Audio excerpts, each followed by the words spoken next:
Hello, and welcome to Season 2, Episode 5 of the Midwest Gaming Classic Podcast. I'm your host, Jason Garris, Panel Director of the Midwest Gaming Classic. This panel presentation on the podcast today is all about game show gigs. Join Steve Henneberry, Tower from American Gladiators, and Phil Moore from Nickelodeon's Nick Arcade and You're On, as they sit down to talk about working on game shows, how they got into them, why they enjoyed them, and what makes that gig tough. And you know what? Enough of me talking. Why don't we get to the podcast?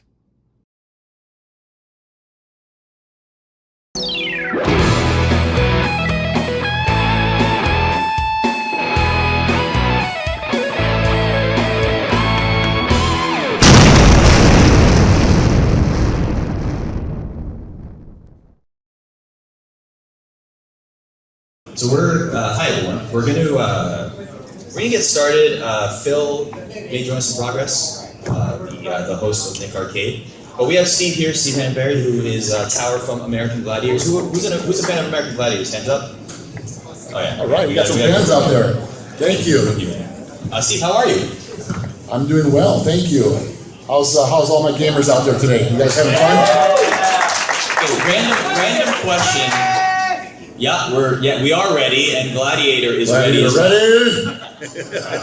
Random question to start things off. Who played the American Gladiators game for the NES? Yes, love it. So apparently that game was created by one person, which is unorthodox for an NES game. But I love that there's that connection between a video game and what was a cultural institution in the 80s and 90s, right? Hello, sir. Hey, how you doing? How's it going? Hey, sorry, buddy. We got it. We did it. There was a weird little schedule thing. I didn't have it, but here I am. I got a phone call. I'm like, where are you? And I'm like, I'm coming right now. It was all caps. That's what it was. Phil, I'll be moderating, so I'll just guide the conversation. All right, no problem. But not that you need it. No, You're full of energy. I love I'm it. a quiet soul. Yeah. So let's start with the American Gladiators, though, because this really grew into this like cultural institution when it was on the air, and people are still talking about it today, creating documentaries about it. But I'd just love to know, like, your journey to that show. How did that happen? Well, it's a funny story. I was actually at a photo shoot for Muscle Fitness magazine, a cover, and the photographer said to me, he goes, "Hey, you're in pretty good shape right now. Why don't you go try out for this new show that they're holding at Universal Studios tomorrow?" And he hands me a VHS tape.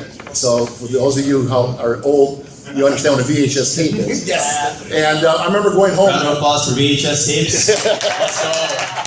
Be kind and rewind, people. That's right. Hashtag VHS tapes matter. So I remember, and I was living in San Diego at the time, and I remember getting back from the photo shoot, popping that in, and I said, "God, why would I want to do this show? It's a stupid show." Because the pilot was just horrific. And I said, this is just not me.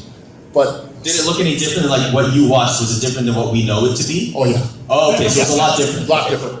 And but something inside of me said, get your butt up to Universal Studios the next day, and I did. And but I remember getting up there, and every bodybuilder and every meathead in the state of California was there, lined up around the building. And I'm thinking, what am I doing here? I don't want to do this. All right, can I ask you a question? Yes. First of all, I'm Phil Moore. Big fan. Big fan. Okay. Right now, what I do for a living is I'm a game show producer. And right now we're doing a show on the lot, and rumor has it, right here first, folks, that they are in talks of possibly bringing back AG. Well, they've been talking about that for 30 years. Well, here's the thing. Right. Well, here's the thing. It's one thing when it's talk where like you're sitting around and you're just shooting the breeze and da-da-da-da. It's another thing when you're on a lot and people are talking about like the studio's budget. I'm over on the MGM lot right now. Okay. Shooting a different show. But they're talking about what's coming up next, because we all know our rap date is coming up soon. And we're going, what's going on? And they're talking budgets and American Gladiators. And listen, when that happened, I gotta tell you, I perked up a little bit. I peed my pants a little bit.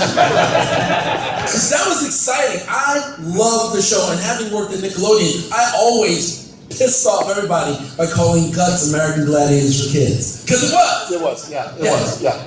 But that's awesome that shows, that they're trying to rekindle it. Yeah. But needless to say, I did stick it out to the audition at the Universal Studios. The first 3 events were eliminated about 90% of the athletes that were trying out. You had to run a 40-yard dash under 5 seconds. You had to do 30 pull-ups under a minute, and then you had to climb a rope, a 30-foot rope under a minute. And believe it or not, a lot of the bodybuilders couldn't do all 3 of them. And luckily, as a bodybuilder, professional bodybuilder I always maintained my athleticism, and I was able to, at 3:05, I ran a 4:8:40. Wow. So made it through the first preliminary rounds, and next was the producers, and all the producers were sitting at a table, and they said, okay, why should we pick you? I'm thinking, okay. I said, look around, and then there was all these athletes are prospective people that want to get on. I said, look around, what do you see? And they're looking around and they go, I don't know. I said, look, what do you see? They go, we don't know. I said, everyone is this tall. I said, they're all the same. They all look alike. I says, I'm 6'4" and I want to be called the Tower. He goes, go over there. Nice. Easy as that. Love it. So that's how I got on. See, that's the genius of having a great mind, because I would have called you meaty and speedy because you're big and fast. But man, that's cool. Well, they actually wanted to call me Hammer. And Tower. Yeah, and I fought for Tower. Tower. Okay, so we'll continue that for a second. So Phil, take us through your tour. You've hosted a lot of shows, Nickelodeon, Nick Arcade, a lot of famous shows. How did you get involved with all that?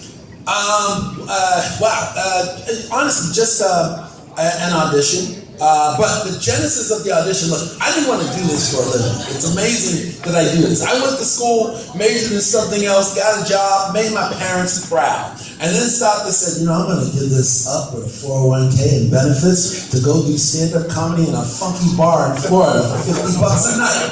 Yay! But I was doing audience warm-up for another incarnation of Let's Make a Deal. They brought back Monty Hall. It was shooting at the Disney lot in Florida, and it was a Dick Clark production. So, and I'd never seen him. As the audience warm-up, you're the comic. You come in about a half an hour before you start shooting. The people in the Ivory Tower don't even say hello to me, and don't need to. But one day we were doing a shoot. You got to the big deal. That's the end of the show on Let's Make a Deal. I've already done my best bits as the audience warm-up. I got nothing else to say. It's thank you, good night. And all of a sudden the stage manager comes over and goes, Phil, I need you to stretch. The elephant in the song, he just took a dump on the floor in the back.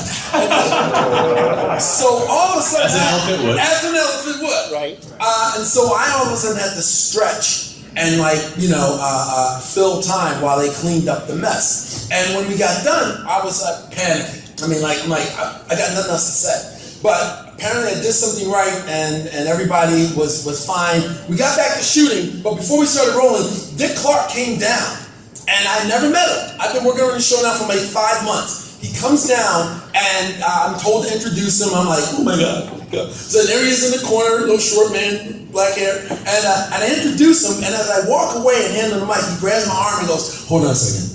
Normally when something like this happens, us in the control room lose our minds and freak out, but I've never had more fun watching a disaster than I have watching this man handle it. Give it up for Phil Moore. And that night, I went home and called my agent and said, maybe I should be doing more than just entertaining the people behind the scenes. So she sent me out an audition 2 months later, and literally, Nick Arcade is the only TV show I, at that time, ever auditioned for, and I wrote it. Wow. So first of all, let's give a round of applause. An endorsement like that is very few and far between, as we know, right? Yeah. Especially from someone as esteemed as Dick Clark. Exactly. It's like God, small G himself, came down and said, "What are you doing here, talking about elephant poop? Go forth, my son." And that's really what. Now, honestly, it was the magnitude, which is also why people at times seriously though, like you talk to everybody, and there's a piece of paper I wouldn't sign and a picture I won't stop and take. But because you never know how the smallest thing will affect you. Dick Clark, a man who was a legend, just gave me an attaboy for no reason. Didn't have to. I'd done my job, and it literally changed the course of my life. Amazing. I never went back after he did that. Amazing. So Nick Arcade. Well, I got a similar story to that. Yeah. Okay, not Dick Clark, but you guys know the guy by the name of Arnold Schwarzenegger? Oh yeah. May have heard of him, yeah. So my very first day on the set of the show, they pounded on my dressing room and they said, Tower, we need you on set. So I'm like, as an eager beaver, I'm getting ready and everything like that. And I go running out of my dressing room and I run right into Arnold. And he looks at me and he goes, oh, you're that big guy that's on the cover. I happened to be on the cover of Muscle Fitness magazine that month. And he was down in the corner advertising Total Recall. He goes, you look good. He goes, come to my dressing room. He goes, we talk. And I looked at him. I got my stage manager saying, Tower, we need you. And I'm like, Arnold, can I get back to you? And he goes, sure, come back. I mean, the whole time I'm out there, my first day, I got Arnold waiting for me. Right. And I'm supposed to be going doing what I need to go do. But it went well, and I knocked on his door, and I said, hey, I'm back. He goes, come in. And he says to me, he goes, good to see a tall bodybuilder. He goes, all these short little guys, he goes, when they put their arms up, they're small. He goes, put your arm up, and I flex my arm for him. And he goes, see? He goes, now that's a bicep. And so talking to him, he says, get out of bodybuilding, no money. He goes, become a household name. And it really didn't resonate with me because here I am, it's my first day on a show. Didn't know anything of where the show was going to go, if it was going to go a second season, third season. Yeah. And little did I know that 7 seasons later, we were the #1 show in the world in syndication, and I knew exactly what he meant by saying become a household name. Yeah. And I was able to, throughout, he was kind of my mentor, and I had the opportunity to travel all over the country with him doing Planet Hollywood grand openings. And so we did myself, him, Bruce Willis, Demi Moore, Sylvester Stallone. We just had anyone else? Well, we had a blast. He's a total prankster, and we just always had fun, and he was so right, become a household name. It's amazing how, like I said, just said that kind word, that pat on the back, that they don't have to do it. But just giving you a word of encouragement, it can change your life, and obviously it did for us. Well, it's not only, to this day, if someone stops me in the airport, and my wife, love her to death, but I wasn't married to her, back when the show was running, so she doesn't understand. She goes, why do these people, I can't believe people still want to take a picture with you. Yeah. Well, yeah, I don't understand it either, because I'm still kind of a humble Wisconsin guy myself, because I'm from here, guys. I don't know, how many Wisconsin people do we have? All right, so I was born and raised here in Wisconsin. Nice. And so, someone wants to get a picture with me today or wants me to sign something, I'm the same way as you. I'm going to stop, take the time, because there's a reason that I was there at one point, and I don't ever want them to say, oh, that Tower, he's a jerk. Yeah. Because I've ridden with, I've been in first class airplanes with Dick Butkus, the football player, and people were coming up wanting his autograph, and he signed them, every one of them. And I'm thinking, God, that's a diehard fan, and they're going to go back and say, God, I tried to get an autograph from Dick, and he wouldn't sign him. See, that's why they say never meet your heroes, right? But at least there's 2 good examples of doing that, because there are people out there that just will not give you the time of day. But that's really good that you guys have the opposite paradigm, which is awesome. I want to ask, so you get on Nick Arcade. Let's just talk about the because you still produce game shows now. Just the concept of a game show. Let's start with video games specifically, because in the 80s there was a boom of them, right? Starcade, Nick Arcade. I'm from Canada. Video and Arcade Top 10. There were a lot of shows that centered around arcade competition, and esports still exists to this day. Right. What makes that genre? What made that genre so interesting and compelling, especially at the time? It was the newness of it. Plain and simple. There's a season for everything. Look, I remember with my dad growing up, it was watching Cowboys. Okay, it was watching Cowboys. When I was growing up in the 70s, all detective shows. Now we're in the superhero thing. Everything is superhero. So everything comes at a certain time, and at that particular time, it was like if a Buffalo Wings house had a brick wall and a place to put a microphone, they were having open mic night. And some places still do it, but it seemed to be the boom. They actually called it in the 80s the comedy boom. And it was what was going on at that time. And it was when I, started doing stand-up. I started doing stand-up actually not right out of college. I was out for a while. And then just started doing it one day, and it was the right timing. It is, as they call it, the perfect storm of things. You try to do it now, it's funny because I'll talk to people, and if I'm like doing a podcast and I have time to tell my whole story, and you ask it, I go, but that was for me. Don't try it now, because the world is different now, and the situation is different, and the circumstances are entirely different. But back then, comedy boom. Like I said, Waffle House was having a comedy night. It was crazy. But that's why. So video games had their moment, had their time. They were brand new. Everybody was interested in it, and everybody was trying to top each other. Right. See, nowadays, even if we're trying to get a sponsor on a show, a game show that we're doing right now, if we want PlayStation, if we want Xbox, Microsoft to be a sponsor, we have to kiss their butt and pay them money out the yin-yang to get them to be a part of our project. But back then, they were sending FedEx trucks to my house with video games going, please put this game on your show. It was like, they were hungry, they were trying to get known, each person was trying to one-up the other person. So video games were in a boom, and everybody was trying to come up with the next thing. I've got 8-bits, I got 16. Oh, bit size matters.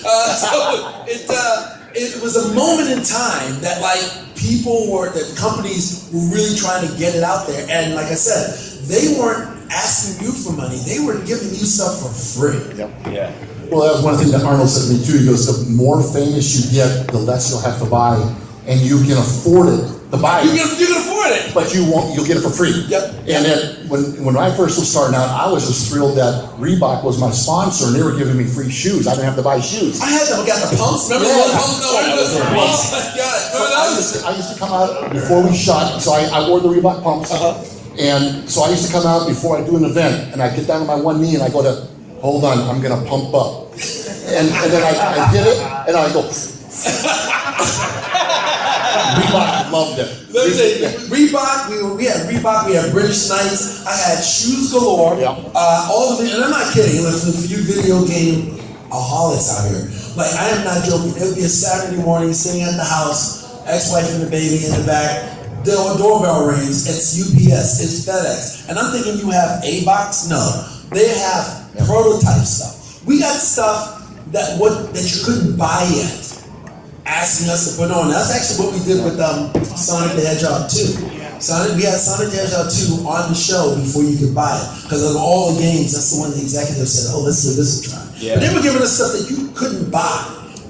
So, can you imagine doing what we did then in the early 90s with no social media, no internet, no cell phones, no nothing, how big it would have been?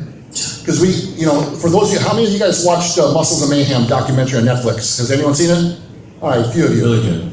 If you haven't seen it, you should check it out. It was #1 on Netflix for over a week. So went to #1 within 24 hours. So it's a 5-part docuseries. But we all got together before in production, and we, all us gladiators, Nitro Laser, myself, Zap. Oh my gosh! Taking me back, Howard. Taking me back, brother. We had a big taco night at our place, and we had them all over, and the producers were there, and but we all were chuckling that, oh my God, could you imagine if social media was around? Well, first of all, we'd all be in jail. Or canceled. Yeah, exactly. No, but just think about it with the instant gratification. I think that's the difference between celebrities now versus celebrities then. Like we would show up at appearances and we'd have a line of thousands of people because they didn't have the instant gratification of pulling up one of these and having a picture of the last 3 things that I've done. Okay, so the only way they'd get a chance to see or meet you is to come out and have that one-on-one interaction. now everything is so virtual that it's not as big. I mean, so celebrities walk around LA now, they don't get hassled as much as, we did, or, back in the 90s when internet wasn't the way it is. You weren't as accessible back then. Yeah, right. Yeah, I agree. And also, listen, and to piggyback on that, because I agree 1,000%. And also, that speaks to, seriously, I mean this sincerely, that speaks to how awesome that fans are from that generation. Because we didn't have the instant gratification, we didn't have the way to market ourselves like people can just do now instantly. Right. And here it is now, like over 30 years later, they know our shows. They know the theme song. But I'm sitting here right now, listen, I'm not kidding you. I'm a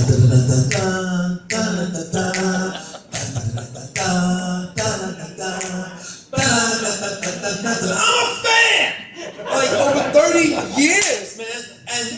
And that, those folks, I mean, they would come over seeing stuff from the Nickelodeon show, stuff from our show. They remember it, and that shows the level of appreciation that they have. Now, they don't take it for granted, I think, like people do today. Correct. And so for people starting out today, it's a lot harder.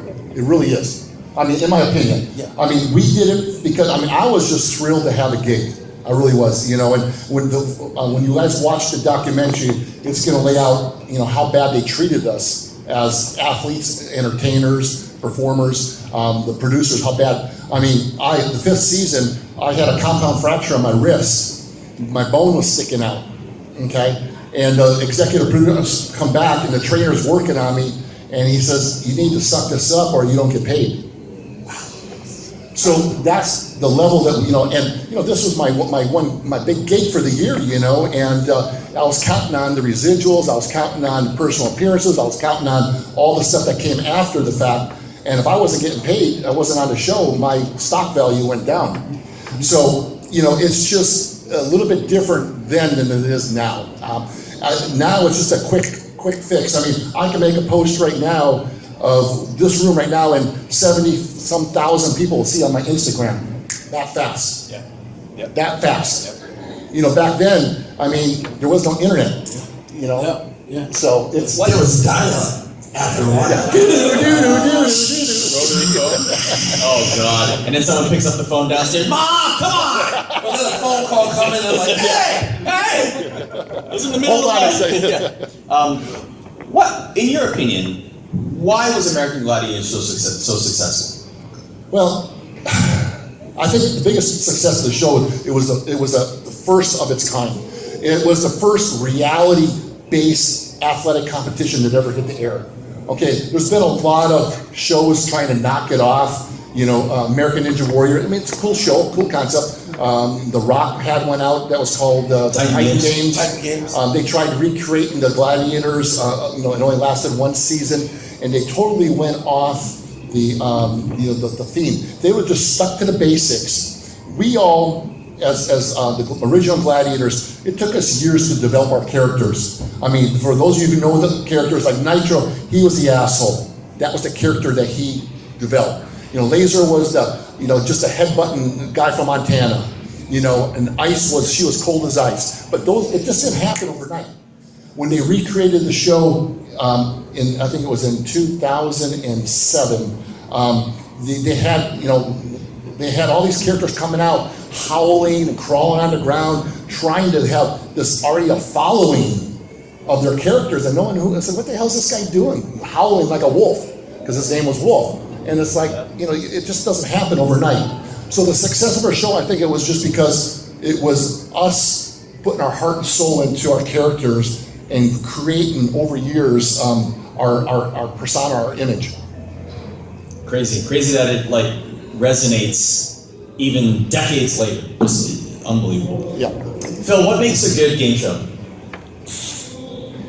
Wow, that's a loaded question. A few things. I think first of all, you have to have a show. Actually, I do kind of know the answer. I was just working with a YouTuber, and I was trying to give him some tips for his content, and they wanted to get into sort of challenge-based things, so they brought me in. Okay.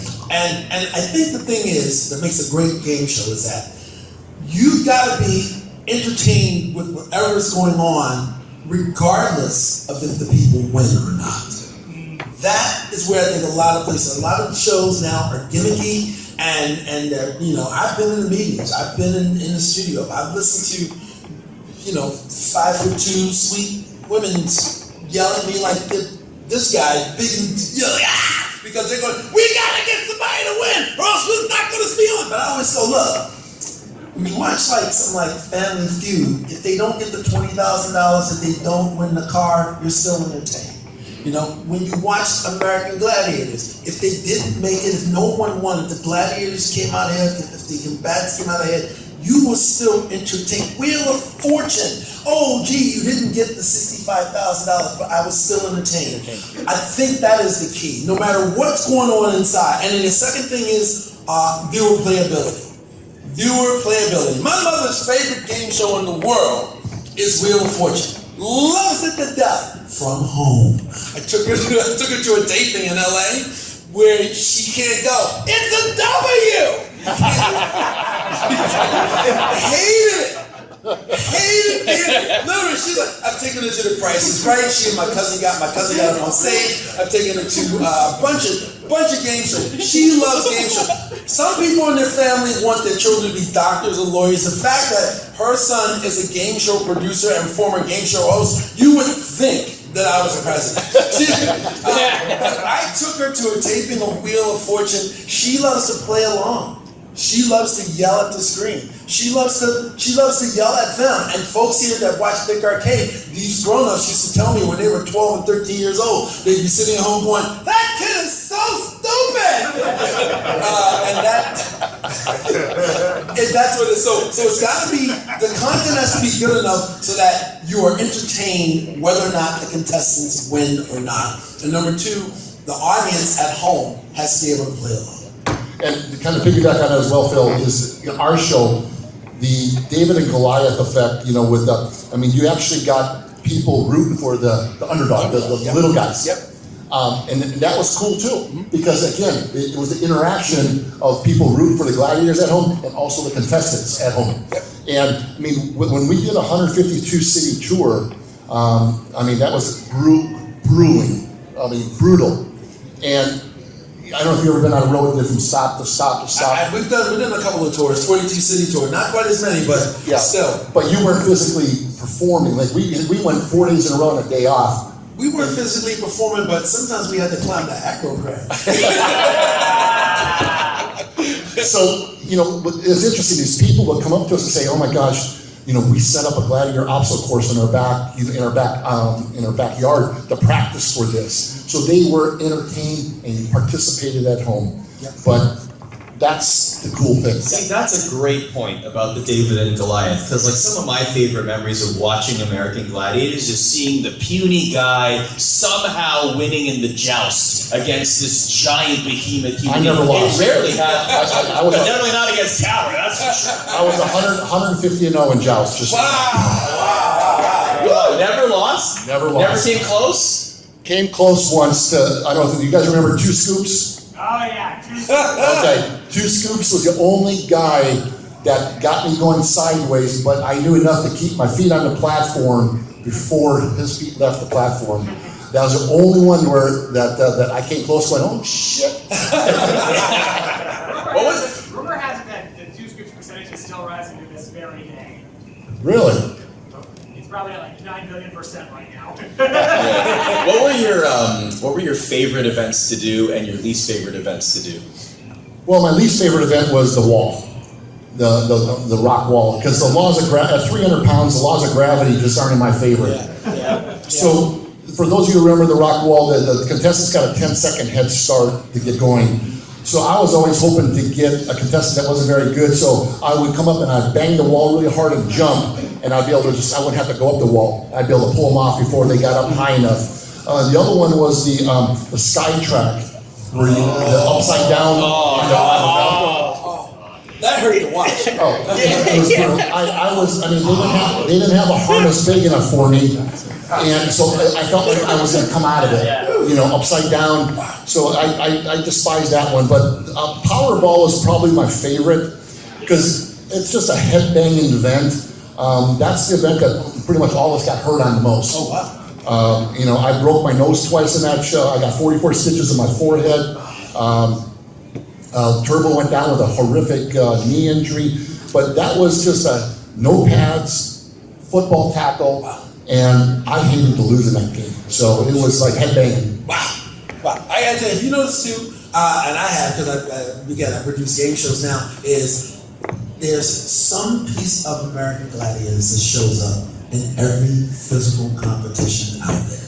I mean, every time I turn around, I look at the show and I'm like, they're spouting as if this is the original, the coolest thing you've ever seen. I'm like, no, that's Gladiators season 3. You're right. Yeah, you're right. Yeah, but the good thing about it is, I guess that's a compliment when they're taking what we did and trying to redo it today. What sucks is when they mess it up, and all of a sudden, if people remember it or find out, they go, that Gladiators must have sucked because that game's they just screwed it up. Well, I remember Laser and I went in to meet with the producers when they were trying to revamp it in 2007, and we wanted to be on it again. So we went and met with the producers, and I'll never forget this. First of all, our meeting was at 10 o'clock. The producer was over 20 minutes late, okay, which pissed me off. So I remember sitting in the office, and this he's a kid. He's sitting in the back in his chair, and he's got the computer like this, and he's got the computer right here, and he's typing, we're on the other side, I can hardly see him. And he goes, well, I feel that the show should have water, fire, flames, and this here, and he's continuing to type. And we're talking, he's not paying attention to a word we're saying. So I got up, took his computer, and I shut his computer. I said, we have a meeting. You're disrespecting us? I said, how old are you? He goes, I'm 30. I said, were you even born when the original show? I said, you're sitting there paying half attention to us and telling us how you think the show should be? I said, something's wrong here. I said, we're done with this meeting. Because again, everyone thinks that they know the way it should be. If you would just come to us and say, what do you guys think? Do you guys want to be creative consultants on this, or do you want to work with the Gladiators to get them up? No, they didn't, but they wanted to run them, and it failed after 13 episodes. Wow. Phil, shows that you've either hosted or produced in the game show realm, which ones are you most proud of? Oh, wow. Okay, well, and I'm not just saying this but Nick Arcade. It was the first thing I'd ever done, and it was a show, in a weird sense, like Gladiators. Like you mentioned earlier, all the different video game shows have been on. But the reason why that one, people still know it to this day, is it did something that no other video game show ever did. And that was before Oculus Rift, before AI, we put people inside of a video game. 30 years ago, in 1990, we were taking two real people and making them Mario and Luigi type characters to run around a computer-generated world. This is before the thing you can put in your face now, So that was the big thing. That's why I think it differs. So that one. And then the other one is also a Nickelodeon show. It was the second show that I hosted called You're On. And most people don't remember You're On, and it's that was when, you remember that? It was when Nickelodeon was about to shut down. Okay. So unfortunately, there was no marketing, there was no advertising, the writing was on the wall, Nick Studios in Florida was going to be closing. But the difference between, the thing I loved about that show is, I finally knew what I was doing. Nick Arcade was like year one, first thing I'd ever done. Okay, so every day I'm like trying to, try to pronounce Dr. Robotnik, and yes, I said Robonet on camera, leave me alone. Trying to remember that say all of these crazy games. About 10 years later, in 1999, I'm doing You're On, and I'm a seasoned pro. I've done tours, I've done a bunch of shows, figured it out, and I knew exactly what was on. The other show is one that you will never see. One thing, I relate to you so much on the name thing. You read one wrong athlete name on SportsCenter, and it lives with you forever. Dude, I feel you to my core. You know what I'm talking about. You say one syllable wrong, and it's on social media for the rest of time. That's the era we're in right now. Yeah, I wake up in the middle of the night, like to this day, 32 years later, Dr. Robotnik, oh, it's a Robotnik film. Robotnik. It's Dr. Robotnik. Can I go back in time? The last show that I'm super proud of is one y'all will never, ever see. And it's the big, I felt like you gladiators. It was a show for NBC, and it was called Slip and Slide. If you look it up online, basically people refer to it as shit and slide, because while we were shooting the show, bacteria got in our water and everybody got the runs. But basically, it was a show that was in partnership with Whammo, the people that made Slip and Slide. We literally built a theme park in Simi Valley. We're talking like 80 stairs to get to the top, to launch people down a giant slip and slide and get into giant and run into huge bowling pins. It was fantastic. And as a producer and creator of the show, before we put real people on it, we have to test it. I got video I can show you later on. All right, please do. But man, oh man, we would get jacked up. Like we'd come down and like there's a water break supposed to slow you down. You get air and then you hit the back wall and it would break. And then we just stop and wake up and we tap our head and sit and go, all right, I think we need to add more water to the water break. Can I have an aspirin? What ended up happening was we shot this show and we shot it what they call in pods where we shot like Legends of the Hidden Temple shot like this, and so did Guts. The set pieces were so big that you didn't shoot the show linearly. You know, you'd have 4 contestants come out and do one game. Then you bring in 4 new contestants and do that game. And you were slowly narrowing down. Then the next day, you bring back the winners and they go to game number 2. All leading up to the finale where each now, the winning pair from like 10 episodes come back and they run the bonus round. So when you edit it together, you see this one, you know, these 4 people, then it gets down to 3 people, down to 2 people, and then 1 winner. Mm-hmm. But before we got to shooting any in-games, we all got the runny doo-doos. And so we have a half-hour show. We have 22 minutes of footage, and nobody "quote unquote" wins. We never shot one in-game. But I'm telling you, folks, you wouldn't believe that I created this game where you come sliding down and you fly off the edge of this ramp, and there's a pool with circular colored inflatable things in it, and you were a human ski ball. It was insanely cool. We got jacked up. I still got cuts and bruises, and no one will ever see except what I show y'all on my phone later. Very unfortunate that the slip and slide was yellow in this situation. Very unfortunate. That's my time, folks. If I know. You know, you would think that the show would have like a big thing like NBC would have. Remember, it's an NBC show. Yeah, you would think that NBC would have testers. You know, instead of you guys testing it. Well, with us, when they would come up with the executive producer would come up with a new game, we'd come in, we'd have to test the events. Oh, so, wow. Yeah, and I remember doing the testing event for Slingshot, where we jump off the cylinder, jump down, we're on a bungee cord, and it yanks you up.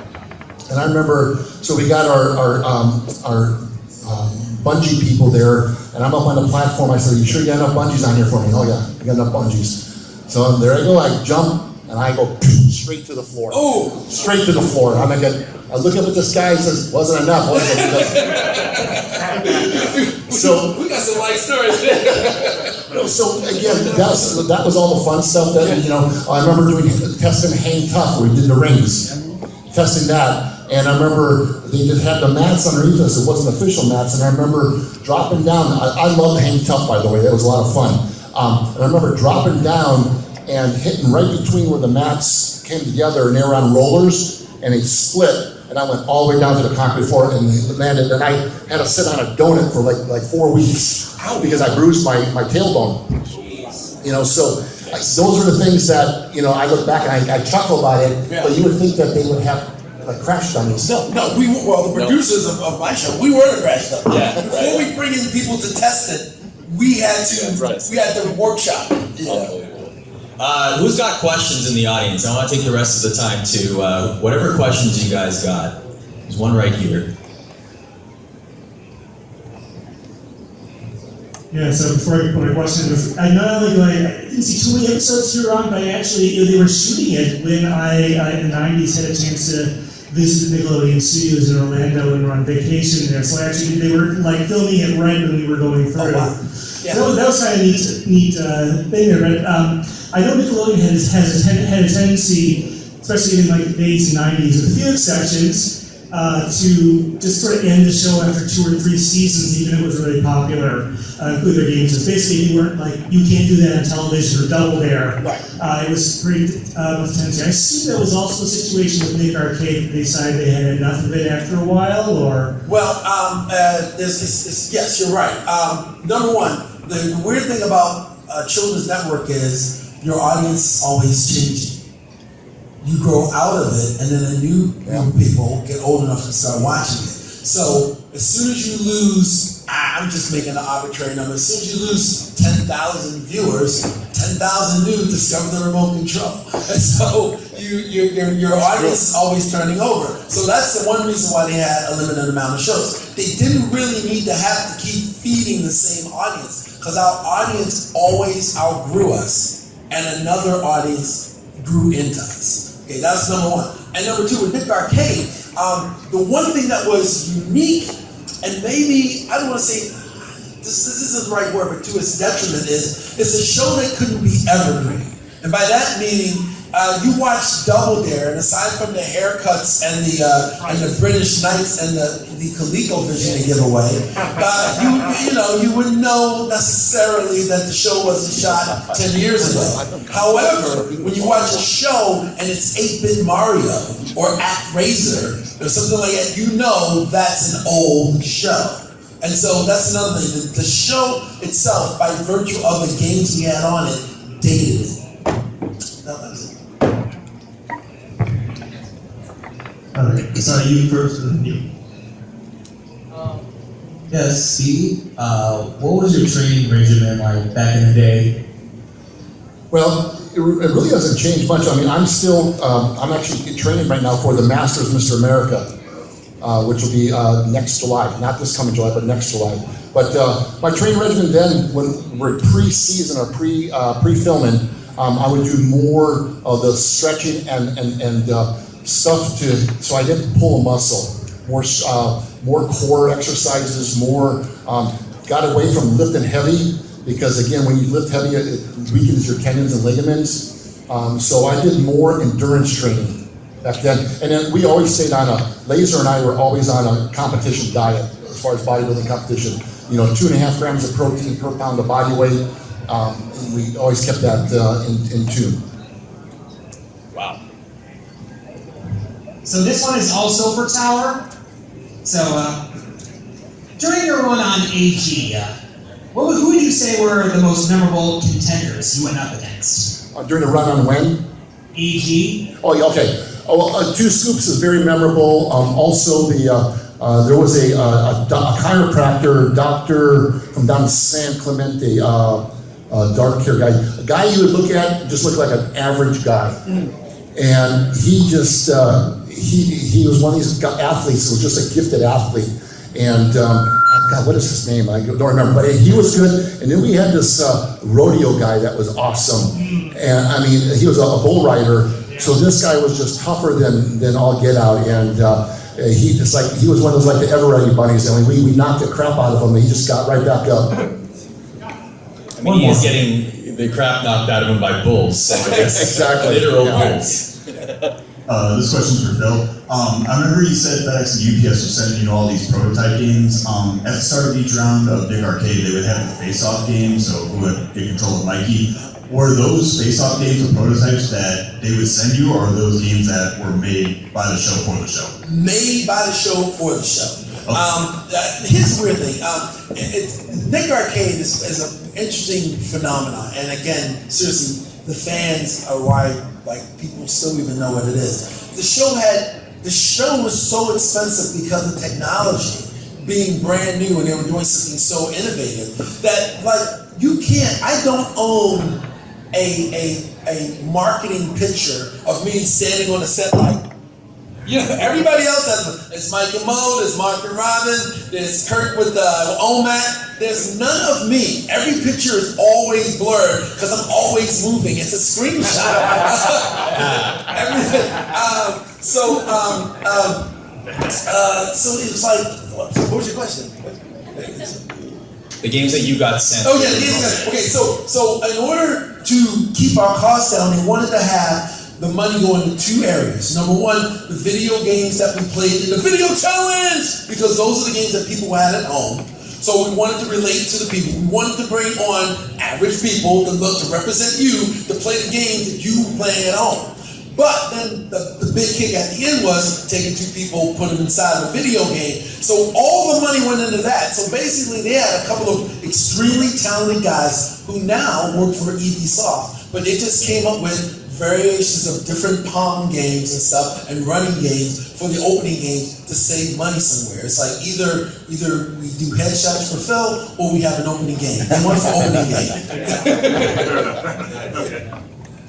One more question here. Go ahead. Time for two more. So this question is actually for both of you guys. Just on your respective shows, do you guys feel like that there was anything you felt like could have been added to your shows, or maybe modified in terms of like the format, like maybe like an hour longer, or just like how the each game is like being played? Like if you had to say if there was any change, if you had to make any changes to the shows. For me, it was. If we got a third season, yes, the show only had 2 seasons. It blows my mind that people still talk about this thing. It's only 2 seasons. But we got sort of, the budget for our show sort of got milked into Global Guts. Once Global Guts, once it went global, I was work for food. But the one thing that we had started to get into at the end of season 2 was testing the waters for having celebrity versions of the show. We had the cast of Clarissa Explains It All on an episode. We had the cast of Cynthia Shorts on an episode. And by the time we got to season 3, I was pronouncing things better. I was doing a little bit of writing on the show. And so now I had a little more input into things. And if we had gotten to season 3, I had pitched the season premiere to be the battle of the game show hosts. So it'd be Summer Sanders and Mike O'Malley versus Kurt Fogg and Mark Summers, and I'm hosting all 5 Nickelodeon game show hosts on Nick Arcade at one time. You should produce game shows. That's a great idea. Well, for me, I think if we just if they would have came to us for some creative input, because we're the ones that were in the trenches doing the games and experiencing. And if they would just come to us and say, "Hey, what do you think about this? How can we tweak this to make this look better?" You remember the Atmosphere, the big giant ball?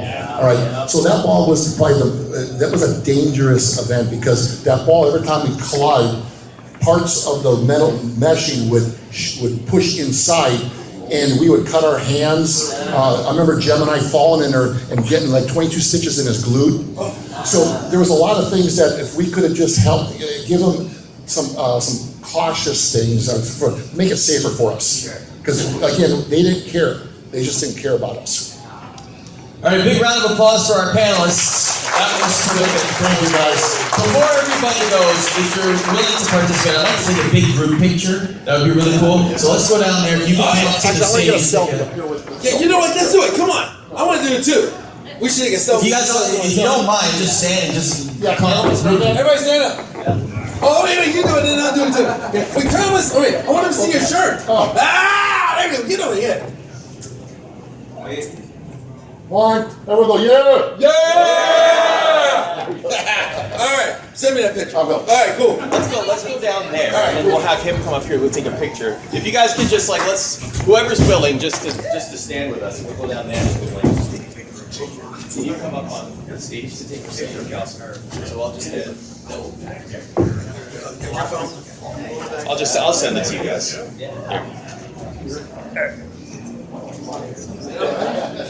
Stand here. All right, couple pictures. 1, 2, 3. 1, 2, 3. One more. 1, 2, 3. Yeah. Thank you, sir. Thank you, everybody.